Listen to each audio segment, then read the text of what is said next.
When we find a book that we absolutely love, you better believe we're telling everybody in that co-op. Then we're sending out emails to friends and family. We're buying that book for friends and family for gifts. It's a great way to market because we do it for you in a sense.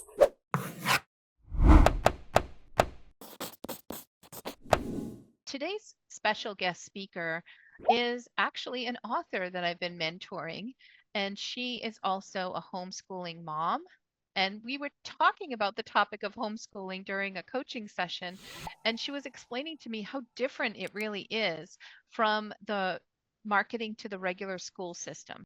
So just a little bit about Melissa. Melissa Kolb is a former math and science teacher who traded the classroom for life as a homeschooling mom on a little hobby farm in East Tennessee. With her 12-year-old background as a professional photographer, she loves bringing a creative touch to the design and illustrations of her family's books. Even in her children, ages 10 to 16, have become published authors, turning self-publishing into a joyful part of their homeschool journey and education. She is originally from snowy New York, and she still treasures cold winter days, mugs of hot cocoa, and dreaming up new story ideas with her kids. She is passionate, and she is an amazing author that has been such a pleasure to work with. Melissa, thank you so much for being here. Yeah, I'm happy to be here. This is great. So a little bit about me. April did a great introduction. So I used to be a math and science teacher in the public school system. Once we had kids, we started homeschooling. So we've been homeschooling about 12 years now. And I just self-published books with my kids, and they're ages 10 through 16, but we've been self-publishing for maybe the past 3 years. I have a little hobby farm, and it's just something that we love to do. Our books aren't perfect, but they are a learning experience, and that's what we treasure. So these are some of the books. I just wanted to bring them up to show everybody some of the ones we did. The latest one is this Daddy Overdid It. My husband joined in, and he had to write his own book. So, all right. So first things first, I have no affiliation with any of the books except for our own that I'm going to talk about tonight. So these are just books that we absolutely love. I know that so many other homeschoolers love them as well because we're in several different homeschooling groups and groups online and then co-ops. So I have a vast knowledge of what people are looking for.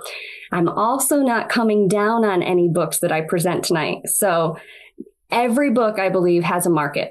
Whether it's small or large, it has a market, it has an audience. So I'm not coming down on them. I'm just trying to show you what this homeschooling market looks like and what they are looking for. The data that I've gathered is just from years of homeschooling and teaching in the public school system, just asking questions, looking up different stats online. So, okay. So why should you market to homeschooling families? It's growing. That's the biggest answer right there. It's growing and it's not stopping. They also have a willingness to spend their money out of pocket for these books because we don't use these books just for entertainment. They are for education purposes as well. They also are very loyal. They are your best word of mouth advertisers that you will ever find. When we find a book that we absolutely love, you better believe we're telling everybody in that co-op. Then we're sending out emails to friends and family. We're buying that book for friends and family for gifts. It's a great way to market because we do it for you in a sense. Okay, what sets us apart then from the public school system? Well, reading is a family culture. For example, in the public schools, who chooses those books? It's the teachers, the librarians, the school district. They're usually based on grade level, not by, I would say, like intellectual level or reading level. It's just a grade level. They're often a quick read type of book. They're a popular or fleeting theme, usually just based for entertainment or some sort of trendy topic. Now, for a homeschooler, we are looking for books that'll have longevity. We have to keep these books on our shelves for years. And we want to also be able to read these books for years. And I'll say this later on in the presentation again, but if it's a book that you had to read this picture book, say you had to read it every day, just once for the entire month, at that end of the month, would you be ready to just hide that book from your child or donate that book? Because if the answer is yes, that's probably a book that would not be marketed well to homeschoolers because adults are usually the ones that are reading it and we are reading all the time. We also try to steer clear of trendy topics and themes. So that's the complete opposite of a public school system. We want something that's going to be timeless and last throughout just multiple years. Also, we purchase more books on a yearly average than public school parents do. And I looked this stat up. Why that is, I'm guessing just because most of the books are purchased already through the school districts and they're paid by the districts. They have their own little libraries there. Many books are bought by parents tend to be more of the twaddle in nature. And I will go through what twaddle is because you are going to want to know this term. It's very popular among the homeschooling groups. So, or it's a book that's recommended by the district. But with homeschoolers, we want picture books that are called living books. So this means they contain rich language. Rarely will you see AI illustrations. I actually have never seen a book that a homeschooler has loved that had AI illustrations in it. Their illustrations are usually unique in the sense that they don't look like your Disney cartoons, that kind of boxed in type of illustration. Also, we are the most consistent buyers of picture books, read-alouds, and other literature. So for example, and hopefully my husband never sees this, but I added it up last year just for our own family. And I spent, I'm not going to tell you what I spent, but I bought almost 80 books. And I feel like that's a lot, but that's also very common in the homeschool community. Oh, also families will curate their own home libraries, and maybe public schools do this too, people that have kids in public school too. But I think everyone that I've talked to has some sort of library in their home that they've put together, whether it's a closet or a few closets or a basement room, they have that. Also, I said longevity of sales without as much paid advertising is needed. We are your loyal customers. So in public schools, books are rarely authored by indie or self-publishers. The books that are authored, I should say, by indie or self-publishers, you don't see them in the library at the schools too often, unless that author has come to the school and done, a whole read aloud presentation. There's a big draw, but rarely do you see them there. Public schools rarely will buy books in a series unless it's very popular, like a Harry Potter type of thing. And public schools are always just looking for that next best thing. Well, with homeschoolers, it's completely different. We are your most loyal fans. We will keep it on our shelves for years. We will find an author that we love, and we automatically will be on your email list. We will automatically order that pre-order, gift copies to friends and family. We'll follow your work. We're ambassadors for your book. We will spread the word for you because it's so hard to find a book that's quality amongst all of the noise. And when we find one, it's just great. So we will recommend it long term.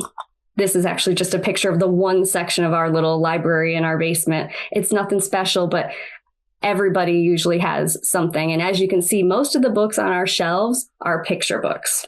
Now, avoid versus preferred. So homeschoolers avoid twaddle. That's what I said earlier. Think of twaddle as like candy. Candy is sweet. You want it sometimes. You probably want it more than sometimes, but it's really not good for you. It's shallow. It's dumbed down. It's lacking substance.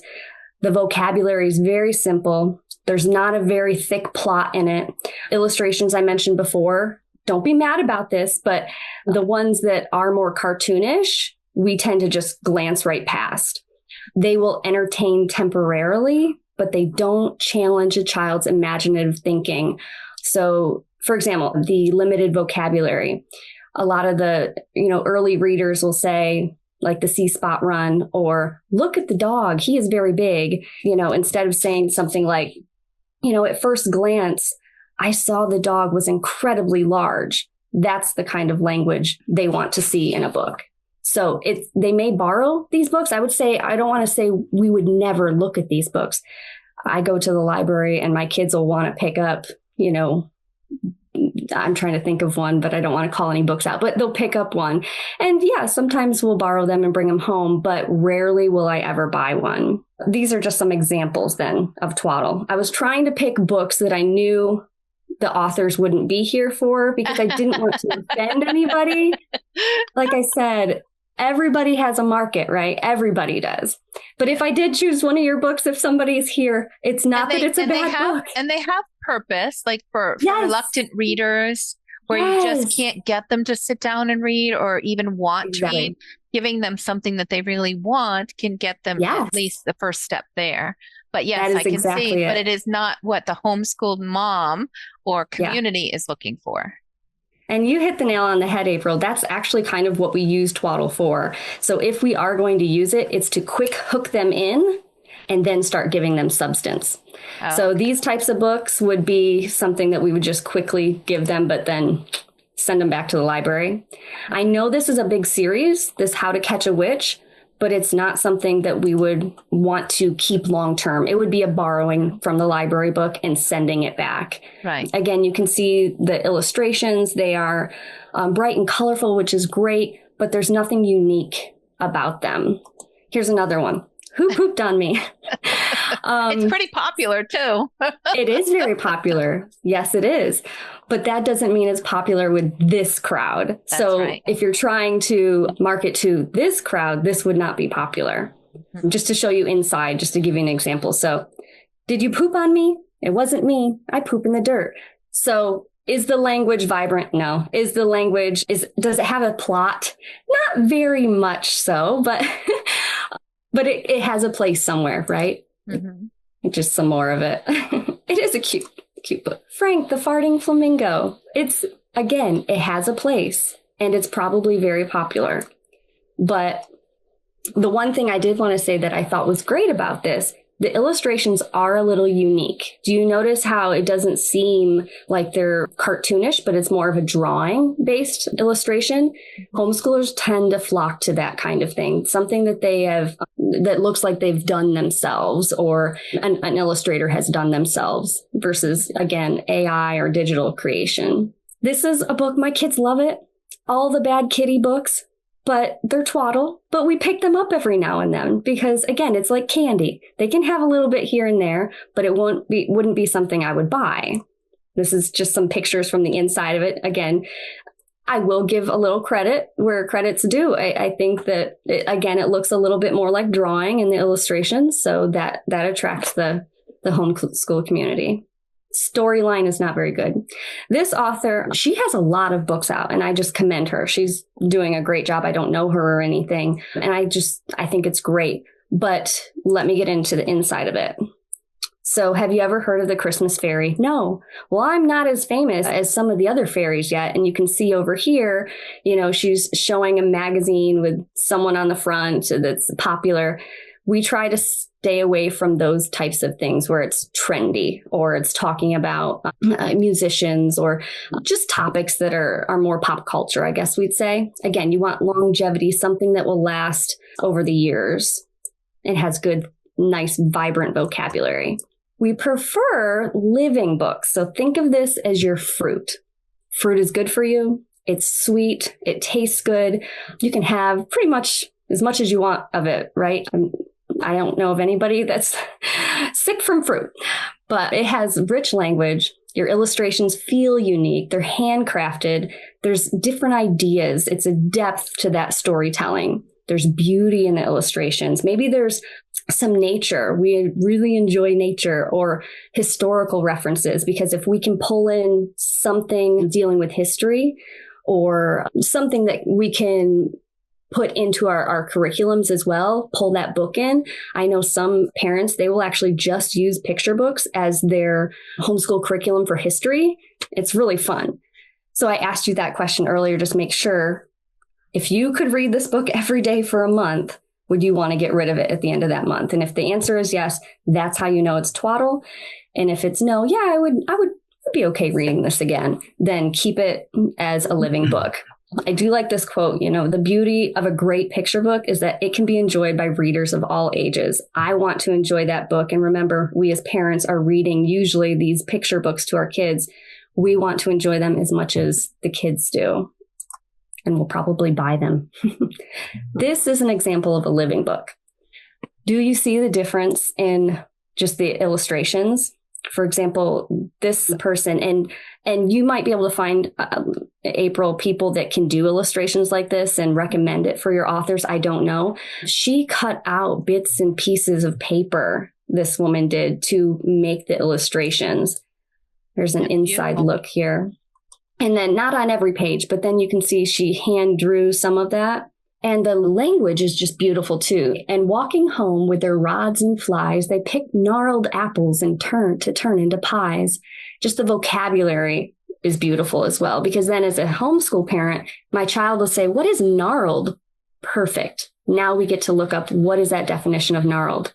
So don't shy away from, I don't think this child is going to be able to handle this, this vocabulary. We want that. We don't want the author to talk down to the child. We want to then take that book and use it as an education piece. Here's another one. If you find a leaf, this is great. I don't know if anybody has seen any of these, but let me look inside here to show you. It has a lot of drawing and painting illustrations, but it actually uses real leaves to make some of the illustrations, which my kids thought was just so amazing. Now, this doesn't have a whole lot of deep vocabulary, but the illustrations make up for that. It sparks the creativity. This is another one. This author, let me get inside here. She cut out leaves as well, or collected leaves, and made all these beautiful pictures, put them on top of just colored paper, and then made the book that way. And it was so inspiring to my kids reading through it that we wanted to do the same thing. So that is how this came about, our Nature Tells a Story book. My kids made all of the illustrations right here. Wow, that is so cool. Then we wrote a poem to go with it. Now, is this a book that I think a homeschooler would want to have on their shelves forever? No, maybe not. But most of our books are just basically for us. We just really enjoy that. But it might spark creativity because it is so unique and different in the illustrations. And in the back, I know a lot of homeschoolers appreciate if you put something in the back of your book, like something experience-based. So I think I had mentioned to April before in her puppy pickup day, it would be neat to have in the back of her book pages like design your own dog house for your new puppy, or design the dog bag of the food, or a brush, or what kind of items does your new puppy need? Something that is more experience-based that the kids can do. And so that's why we put these in the back of our book. And then the kids said, why don't we make a journal? So from there, it turned into making a journal to go with this book. And then you can see how with just one book, you can make a series like that. This little picture here. I'm so proud of it. My daughter was 7 when she put that together. And we just laid everything out on the white piece of paper, and I took a picture of it, and then we photoshopped it into the page. So fun. These are just some more pictures from inside. Don't look at my mistake right here when I was uploading it.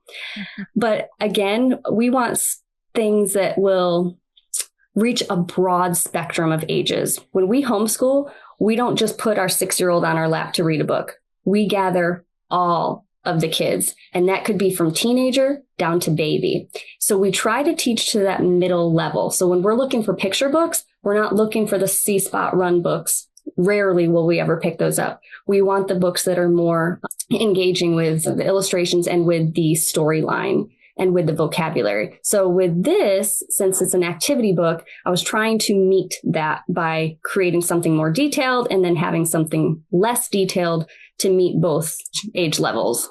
Nature walk bingo, just trying to give you guys some ideas if you did try to do something like this. Again, something for the older kids on this side, they can write more, and then something for the younger kids on this side to go along with it where they don't have to write as much. This is a great example of a living book, and we have Christmas coming up, right? Mr. Willoughby's Christmas Tree. I don't know if any of you have read it to your kids or grandkids before, but it was published in 2000. And this book is probably I would say 90% of the homes of the homeschoolers that I know, because it's so timeless. It's so well read. It's a poem. It's poetry. The story is, so the rhyme is just beautiful. It's lyrical. And they have a new book finally coming out in 2025, the sequel to this, or book number 2. And that homeschool community I know we're going to push this book, because this book, the first one, has lasted for 25 years on our shelves, right? So it's really exciting for us. We're excited to get a new book. This is just to show you the inside of it, but you can see the language and how great it is. Mr. Willoughby's Christmas tree came by special delivery, full and fresh and glistening green, the biggest tree he had ever seen. Baxter, the butler, was called on in haste to chop off the top, though it seemed quite a waste. That's great, Mr. Willoughby cried with glee. Now we can start to trim my tree. So I want to point out, we love this kind of thing because homeschoolers do a lot of copy work. We will take a book that the kids love, a picture book, lay it in front of them and say, today when you work on penmanship, you are copying all of this section. And then you are underlining all of the words that you don't know. So don't shy away from putting big vocabulary in there. We want that because now we can go and use that as our lesson for the day. If you are a big history buff, we love that as well. Anything that has some sort of historical facts with it. This is another great book, The Carpenter's Gift. Again, look at these beautiful hand-drawn illustrations. Let me just show you the inside. It's about the Rockefeller Christmas tree and the very first one that was put up. And in the back, it has actual pictures. Anything that can bring in real life as well is treasured. I did want to try to encourage you. I don't know if you're working on a book right now. I know it can take a long time, but if you're working on a Christmas book, homeschoolers do two things, either or both. We do both. Something called the Christmas Advent Countdown. That's what this is over here. Every day for the month of December up through Christmas, we wrap up with tissue paper on one of our Christmas books, and then we open it every day to read it. And it's always a picture book. Sometimes they're new ones mixed in, but usually are timeless favorites. So this is a great way to push for get your Advent books. This would be a great book to add for your Advent countdown. Another thing we do is called Jólabókálaflót. Anybody ever heard of that? No, say that again slowly. Jólabókálaflót. It's an Icelandic tradition where and it's getting bigger in our homeschool community because on Christmas Eve, you're supposed to gift your kids a new book and then chocolate. And you're supposed to spend the whole evening reading your book and eating your chocolate. So it's turned into, for our family, a bag of books per child with a lot of chocolate. And they look forward to it every year. It's so much fun. And that's another great way to push your marketing. So have you gotten your Jólabókálaflót books, or Christmas Book Flood is what it's called? If you're not sure, this book down here, Christmas Book Flood, it actually talks all about that. I wanted to put these books up here for everybody to see because I wanted you to see the difference between books you would normally look at. I don't know if you can spot the difference. These are all living books. These are all books that I would guarantee half of them would be in the pile of a homeschooler. It's so valuable to see these up close. Yes. Now, I think it was a gentleman, Mark, he had mentioned graphic novels. Yes, graphic novels are great, especially, again, if there's some sort of historical maybe aspect to it or just has a deeper storyline. It's not something that is a quick read, something that they can really get into. Oh, yes. Also, one more last thing. Your KDP descriptions in Amazon, they will look different if you're trying to market to homeschoolers. If you're pulling up your KDP descriptions, you probably would want to say something more story-based. Bulleting and saying ages 6 to 12, great for empathy, yada, yada, yada. We want to feel the story. So give me a couple, maybe 2 or 3 sentences of the story, instead of just a bunch of bullet points, which is, ChatGPT suggests all of that now. Right. But I want to know more about the story behind it. That's fantastic. So. What great information that you've given us. And much of it is, I'm definitely learning because I don't do a lot of that rich storytelling in the description of the book or some of the tips that you've given have been really helpful. So Jackie says, can a book be a living book if it has a message and lesson, but it's more subtle or it has more humor included? Yes, absolutely. This is a great picture book, Jonas Hanaway's scurrilous, scandalous, shockingly sensational umbrella. So it is kind of a humorous book. It is historical fiction, but there are some funny parts in it. Absolutely. Especially because, that kind of hooks them and draws them in, but then they get all the rich language in it, which us moms are appreciative for. So a lot of people saying they never heard the word twaddle, and I had never heard of it until you and I talked about it when we were together. So I guess that's a new vocabulary word we can add to our list of things to avoid in our writing. Yeah. Or at least make sure that we're using it in the way that it makes sense for our little ones. Mary said she had historical adventure, had homeschoolers for beta readers. Oh, that would be perfect. If you can find a homeschool group or a co-op and ask them to be beta readers, you will have 100 beta readers. They will love it. And they will, if they love it enough, they're, again, very loyal. They will review your book for you. Nice. You can almost guarantee a review. How do we get the word out to homeschoolers about books that we think they would like? Oh, good one. So if you can join some of the homeschool groups, if you just search homeschool on Facebook, for example, some groups should come up. Some groups are just for selling curriculum. Some groups are just for communication and talking about books, but you could just search homeschool books, for example, and see if you can join, ask to join. And then from there, you can post, I have a book that's coming out. I would love if anybody would like a free copy to read this and review it. We love free. Okay, so good to know. They would love that. Mm-hmm.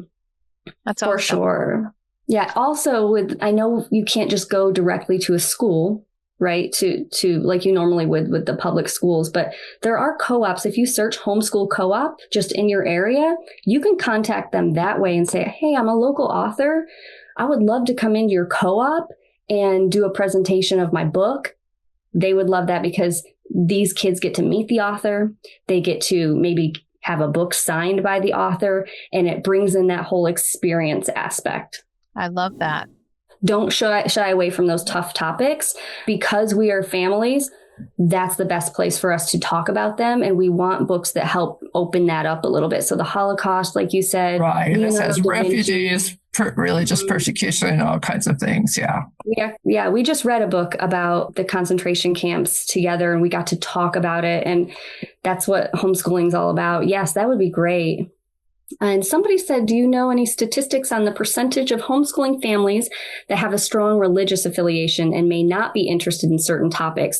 What are the commonalities and differences between a homeschooling family and families that attend like a Montessori and Waldorf and books that they may be attracted to? I would say the Montessori schools and the Waldorf schools would be very similar. Most of them would probably have some sort of strong religious affiliation, not all of them. But I would say, again, with those schools, the teachers and such are choosing them. So they can be a little bit more picky for what it would be. Whereas I think homeschoolers would rally around you as the author and want to support you if you had a really good book and want to help, spread the word on that.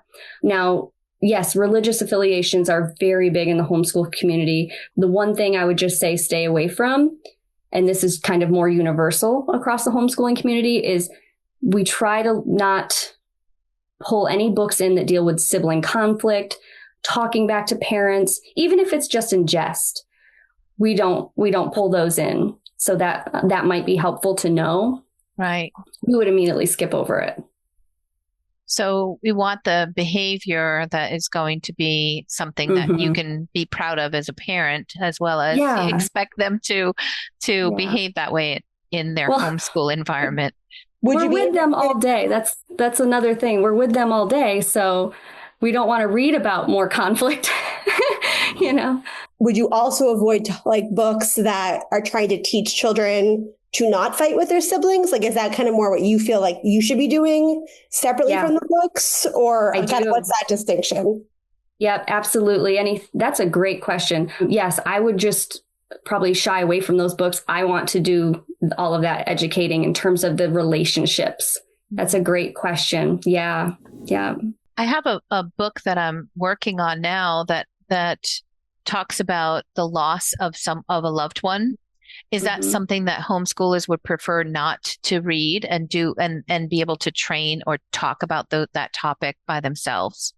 I think it depends on how it's handled. If it's very, very light-hearted and doesn't really have a whole lot of substance, just very, very glazes over it, we want something with a little more depth to it. I think that depth is really going to be your benefit. And I think you had mentioned you might put it to rhyme. I think that's beautiful if you did. Yes, because that makes it feel a little less heavy, but yet you can put a lot of context in that. Trying to allow the emotions, but also make it not so heavy that it causes issues. So that's one of those things where love to have homeschoolers like yourself to lean on and say, hey, would you take a look at this? Would you mind reviewing this, or give me some feedback that can help me make the right choice for, did I go too deep in a certain area, or should I pull back on it? So I love the idea of connecting with the homeschool community and finding some locally that you can enrich their life with some additional books or visits or things like that, and that they can also help you as an author as well. I think that's an amazing partnership. Yes. And I would like to say someone mentioned keywords.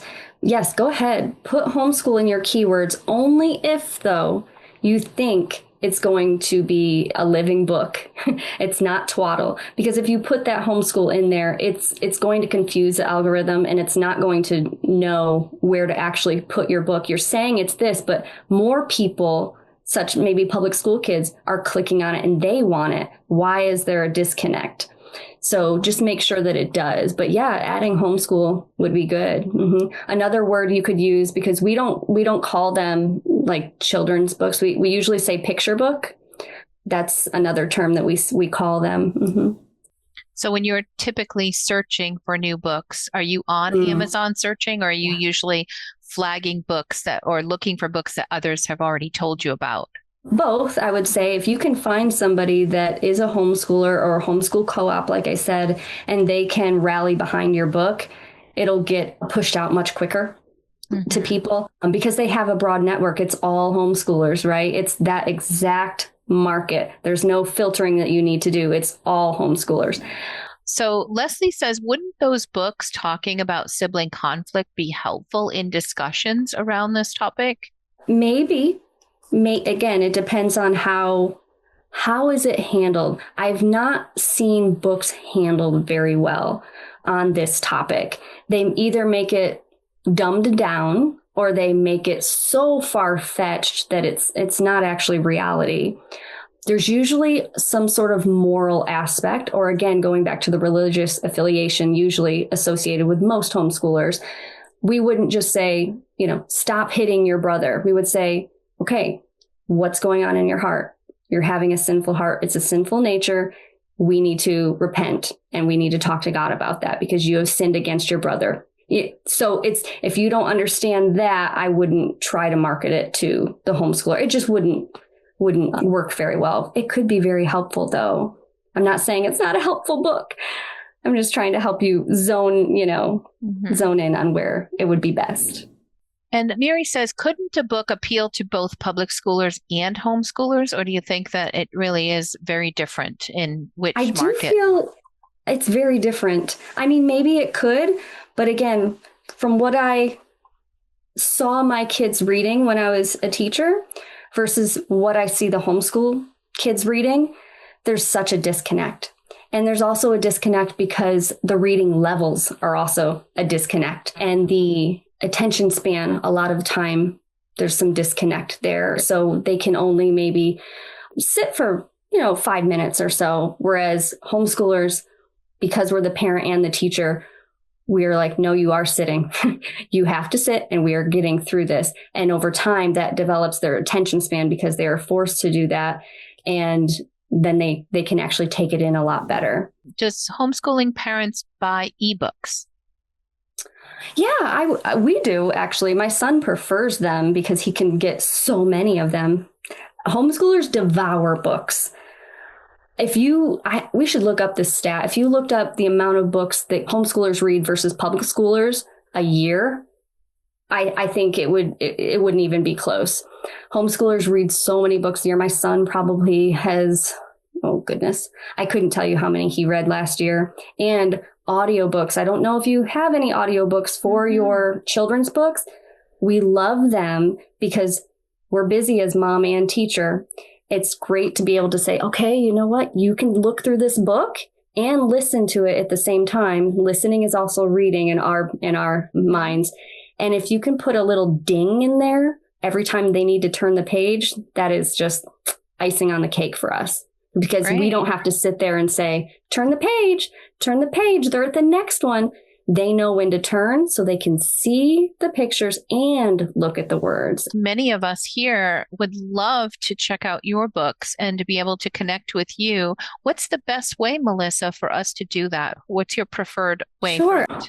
You could do homespunstoriespress.com.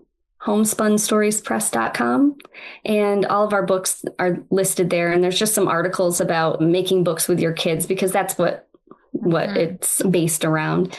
I'm trying to help other homeschooling families or families in general who want to make books with their kids, publish books with their kids, to do that. Love it. And then I send them to you, April, because I don't know the ins and outs. I just know the little creativity parts. That's fine. I love that. I just love making the dreams come true. Once they've got that manuscript and they're moving forward, that's awesome. Awesome. Yeah. Well, this has been really helpful, and we really appreciate you for the time that you've taken with us. Feel free, if you want to reach out, even through my website or YouTube channel, whatever. I'm happy to even read your book for you if you'd like me to. I'll leave you a review and let you know how you can better market it to homeschoolers. Awesome. We love that. Thank you so much again for your time and for all of this great information.